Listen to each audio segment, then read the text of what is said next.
ഇന്ന് മോൻ്റെ പിറന്നാളായിട്ട് നമ്മൾ രാവിലെ തന്നെ തൊട്ടടുത്തുള്ള ദേവീക്ഷേത്രത്തിൽ പോയി വഴിപാടൊക്കെ കഴിച്ചു കേട്ടോ അവൻ്റെ പേരിൽ. ഹലോ, പിന്നെ ആകുട്ടൻ്റെ പിറന്നാളാണ്. രാവിലെ തന്നെ നമ്മൾ അമ്പലത്തിലൊക്കെ പോയിട്ട് വന്നു. ഇനി ഒരു കേക്ക് കട്ടിങ്, ചെറിയൊരു ഫംഗ്ഷനാണ്, അധികം ആൾക്കാരൊന്നുമില്ല, ചെറിയൊരു ഫംഗ്ഷൻ. നമുക്ക് ആകുട്ടനെ എന്തെടുക്കുന്നേ നോക്കാം. എന്നിട്ട് പരിപാടി ഒടുക്കി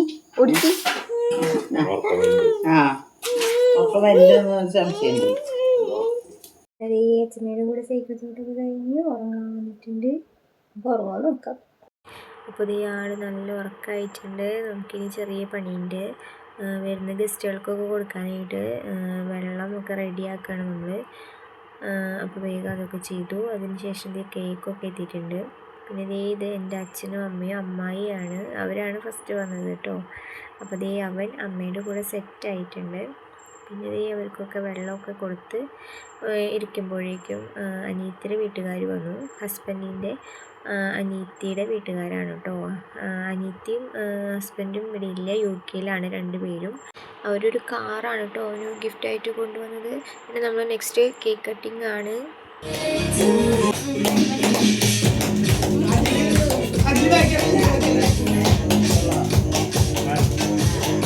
അങ്ങനെ കേക്ക് കട്ടിങ് ഒക്കെ കഴിഞ്ഞ് ഞാനും ചേട്ടനും കൂടി അവൻ്റെ വായിൽ കേക്കൊക്കെ വെച്ച് കൊടുത്തു. പിന്നെ വന്നവരെല്ലാവരും അവന് കേക്ക് കൊടുത്തു കേട്ടോ. എല്ലാവരുടെ കയ്യിൽ നിന്ന് കേക്ക് വാങ്ങി കഴിക്കുന്നുണ്ടായിരുന്നു. അവനെ നല്ല ഇഷ്ടപ്പെട്ടു. ഫംഗ്ഷന് ഏറ്റവും കൂടുതൽ മിസ് ചെയ്യുന്നത് ആകുട്ടൻ്റെ ആൻറ്റിയും മാമനായിരിക്കും കേട്ടോ. അവർ രണ്ടുപേരും UK-യിലായതുകൊണ്ട് ഇതുവരെ അവനെ കാണാൻ പോലും അവർക്ക് പറ്റിയിട്ടില്ല. കേക്ക് കട്ട് ചെയ്യുന്ന സമയത്ത് വിളിക്കാനൊക്കെ ആൻറ്റി പറഞ്ഞിട്ടുണ്ടായിരുന്നു. അങ്ങനെ നമ്മൾ കേക്ക് കട്ട് ചെയ്യുമ്പോൾ ആൻറ്റീനൊക്കെ വിളിച്ച് വീഡിയോ കോൾ കണ്ടിട്ടാണ് കേക്കൊക്കെ കട്ട് ചെയ്തത് കേട്ടോ.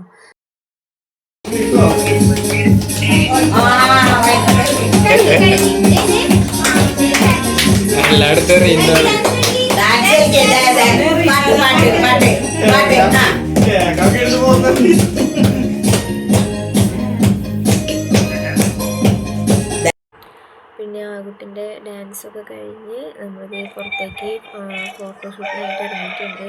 ഈ സൈക്കിൾ എൻ്റെ അച്ഛനും അമ്മയും ഗിഫ്റ്റായിട്ട് കൊടുത്തതാണ് കേട്ടോ. പിന്നെ എല്ലാവരുമായിട്ട് ഫോട്ടോസ് വീഡിയോസൊക്കെ എടുത്തു. നല്ല കുട്ടിയായിട്ട് എല്ലാവരുമായിട്ട് സഹകരിക്കുന്നുണ്ടായിരുന്നു കേട്ടോ ഫോട്ടോസൊക്കെ എടുക്കാനായിട്ട്. പിന്നെ നമ്മൾ അതിന് ശേഷം വീതൊക്കെ വെച്ചിട്ട് ഉണ്ണിക്ക് ഫുഡ് കൊടുക്കാനായിട്ട് ഇരുന്നിട്ടുണ്ട്. അവിടെ ഇലയിൽ സദ്യയൊക്കെ വിളമ്പിയിട്ടാണ് കൊടുക്കുന്നത്. അവൻ കുറച്ചൊക്കെ കഴിച്ചു കേട്ടോ. അത് കഴിഞ്ഞ് പിന്നെ എല്ലാവരും അവന് തനിയെ കൊടുക്കാനായിട്ട് പറഞ്ഞു. അപ്പോൾ അവനത് വലിച്ചെറിയാണ് കേട്ടോ ചെയ്തത്. പിന്നെ നമ്മൾ അതിന് ശേഷം ഫുഡൊക്കെ വിളമ്പി അവരെല്ലാവരും ഫുഡൊക്കെ കഴിച്ചു കേട്ടോ. ആകുട്ടൻ കാറിൽ നിന്ന് ഇറങ്ങിയിട്ടില്ല കേട്ടോ, കാറ് കിട്ടിയപ്പോൾ പിന്നെ. അപ്പോൾ നമ്മുടെ പരിപാടിയൊക്കെ ഭംഗിയായിട്ട് ഇവിടെ അവസാനിച്ചിട്ടുണ്ട്. അപ്പോൾ എല്ലാവരും പോയി കഴിഞ്ഞപ്പോൾ ആകുട്ടൻ അവൻ്റെ പണിയിലേക്ക് കടന്നിട്ടുണ്ട്. അപ്പോൾ ഒരു അമ്മ എന്ന നിലയ്ക്ക് എനിക്ക് ഏറ്റവും സന്തോഷം തന്ന ഒരു ദിവസമായിരുന്നു കേട്ടോ ഇന്ന്. അപ്പോൾ ഇത്രയൊക്കെയാണ് ഈ ആകുട്ടൻ്റെ ബർത്ത്ഡേ വിശേഷങ്ങൾ.